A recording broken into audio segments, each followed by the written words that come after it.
ভুয়া মামলা এবং মিথ্যা মামলা হচ্ছে, এটা আমি অস্বীকার করব না। আমি এখনো বলি যে ভুয়া মামলা হচ্ছে এবং মিথ্যা মামলা হচ্ছে।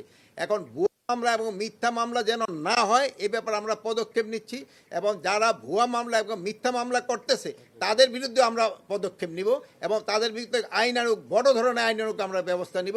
এবং এই ভুয়া মামলা এবং মিথ্যা মামলা যাদের আসামি করা হয়েছে তারা যেন কোনো অবস্থায় হ্যারাস না হয়, এই জন্য আমরা একটা কমিটি করে দিচ্ছি।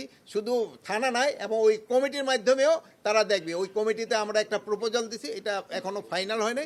হয়তো প্রতি জেলায় জেলায় হয়তো ডিসি সাহেব থাকবে, এসপি থাকবে, তারপর একজন লিগেল এইড থাকবে, তারা মিলে একটা নিরূপণ করবে।